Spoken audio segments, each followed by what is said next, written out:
안녕하십니까 여러분. 고사성어 시간입니다.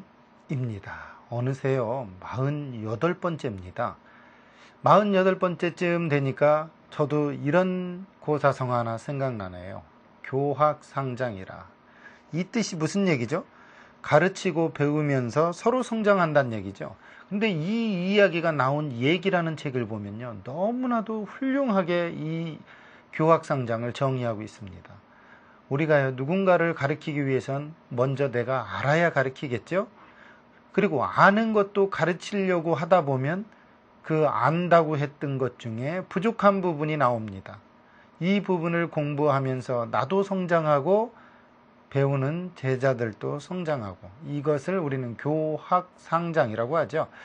어느 정도 오면은요, 여러분들도 누군가한테 이 고사성어를 전하여 줄 때가 올 겁니다. 그러면 그때 쓰는 말 한마디 주의해서 써야 되겠죠. 조금 더 정확히 알아야 되겠고요. 그러기 위해서는 먼저 공부해야 되겠죠. 이처럼 가르치기 위해서 나도 성장하는, 그러면서도 배움을 받는 사람도 성장하는 그런 경우를 두고 교학상장이라고 합니다. 그러면 첫 번째 낮자 들어가 봅니다. 같이 볼까요?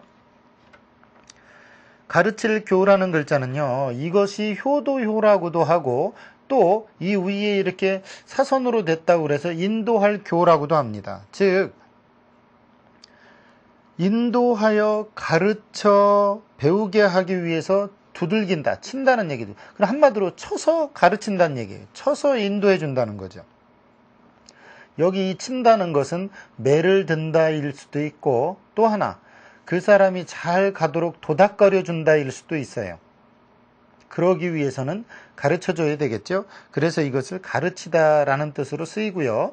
응용 단어를 보니까 교수, 학문 또는 기회를 가르치는 걸 교수라고 그러고요. 대학 이상의 교원을 교수라고 부르죠. 교육 그러면 지식을 넓히고 품성을 길러주는 걸 교육이라고 그럽니다. 이 가르칠 교자는요, 여러 가지 학설이 있습니다. 효도 옆에 칠복이라고 해서 효도는 처서라도 가르쳐야 된다는 뜻도 있고요. 저것처럼 인도할 교라고 보고 인도하기 위해서 토닥토닥 다독거려서 가르쳐준다. 우리 양이나 돼지가 또는 소가 앞 갈 때 길을 제대로 모르면 뒤에서 장대 갖다 톡톡톡톡 치면서 앞으로 잘 가게 인도해 주죠. 이러기 위해서는 가르쳐야 됩니다. 이쪽으로 가라, 저쪽으로 가라, 멈추어라, 이렇게 가르쳐야 되겠죠. 이래서 이것을 가르칠 교라고도 한다, 이런 이야기입니다. 그 다음 글자 한번 같이 보겠습니다. 가르치면 당연히 배워야 되겠죠. 배우라기라는 글자입니다. 같이 보죠. 어떤 사람들은 이게 책상, 이게 자식, 이게 책의 내용, 이것은 손이다, 좋습니다. 어떻든 상관이 없고요. 중요한 건 아이들이 어떻다는 얘기예요. 그렇죠. 친구들과 손을 맞잡고서 무언가를 본받기 위해서 한 지붕 안에서 하는 일이 뭐예요? 배우는 일이다 해서 배우라기예요. 쉽게 얘기하면 양쪽 손이고 본받을 효자죠. 무언가 본받기 위해 양손으로 잡은 책 내용이겠죠. 그 다음에 한 지붕이고요. 아이들이죠. 아이들이 손에 무언가를 본받기 위해서 잡고서 배우는 한 지붕 밑에서 하는 일. 배우는 일이다. 배우락. 너무나도 잘 만들어졌습니다. 우리가 학설 그러면 학문상 주장하는 이론을 학설이라고 그러고요. 학력상이 어떻게 되느냐. 학력 그러면 수학한 이력을 이야기하겠죠.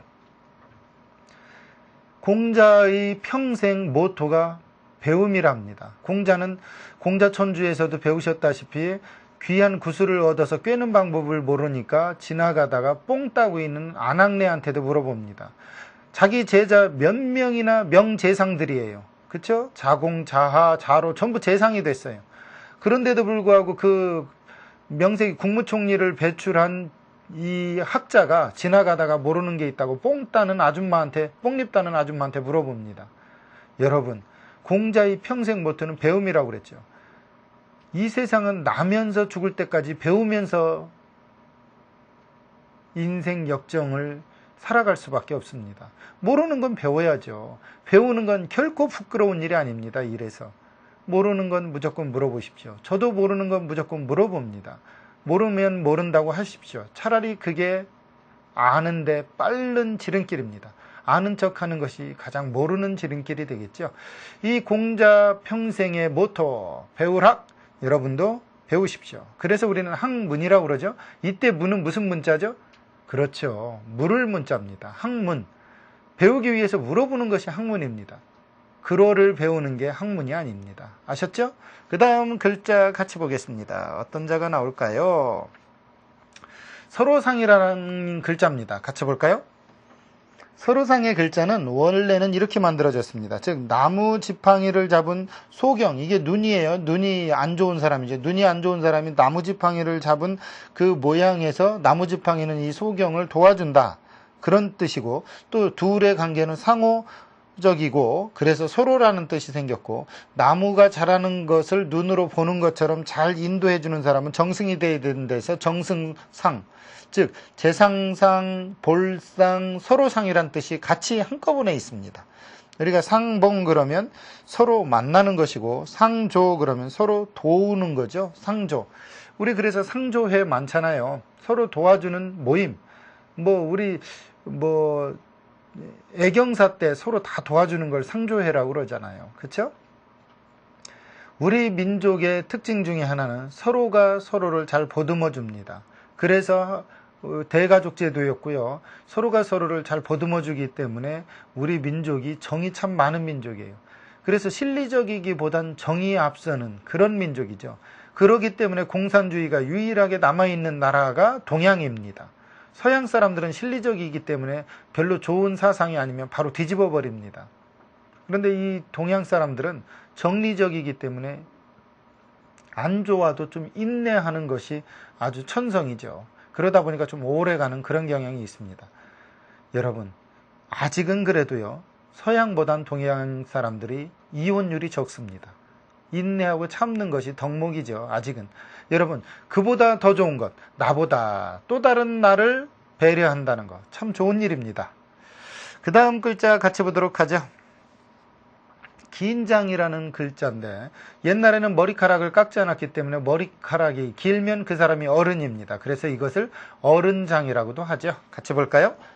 이렇게 지팡이를 짚고 허리를 구부리면서 머리를 길게 늘어뜨린 사람의 모습에서 길다, 또 어른이다 라는 뜻으로 긴장, 어른장입니다. 우리가 장구한 세월을 보내다, 장구, 길고 오랜. 그 다음 장년 그러면 나이가 위임, 오래 사는 것을 장년이라고 합니다. 지금 보니까요, 이 긴장에는 성장하다라는 뜻도 있죠. 길다라는 거예요. 그래 교학상장, 그러면 사자를 통한 문법 한번 알아봐야 되겠죠? 문법 공부 들어가 보죠. 같이 보겠습니다. 가르치고 배우고 그러면서 서로 성장한다. 서로는 장을 수식해주고 교와 학은 대등관계죠. 이 대등관계가 결국은 장을 수식해줍니다.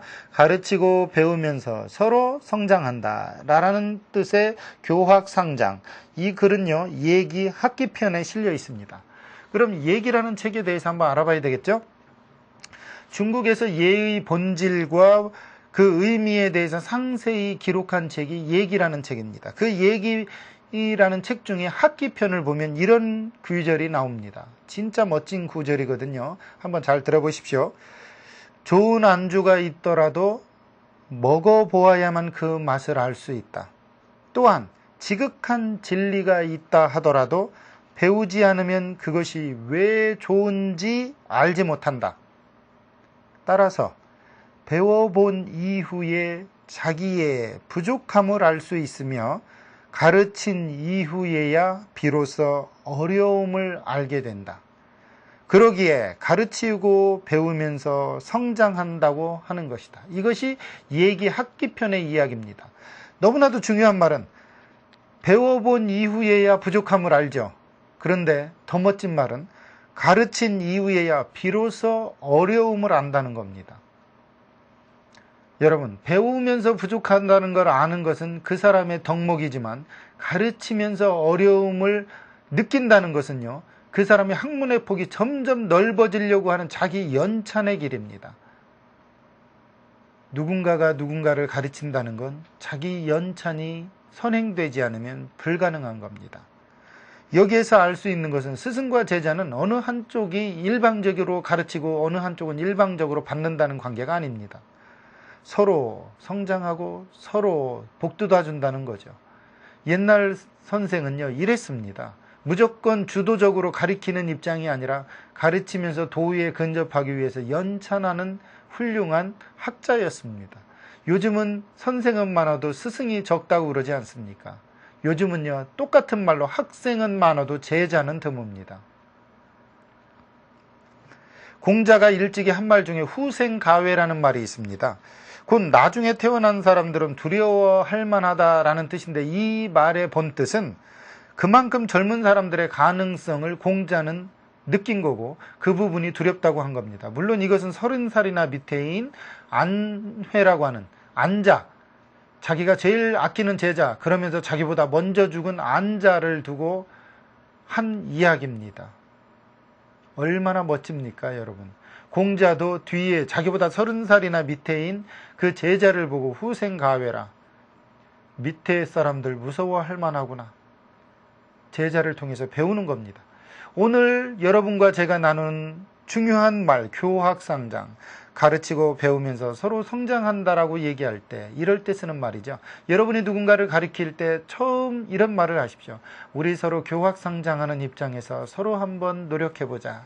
얼마나 멋집니까? 나도 모르면 모른다 하마. 이것이 진정한 가르침입니다. 오늘 강의는 여기까지고요. 다음 시간에 또 다른 고사성어를 가지고 여러분과 만나보도록 하죠. 감사합니다.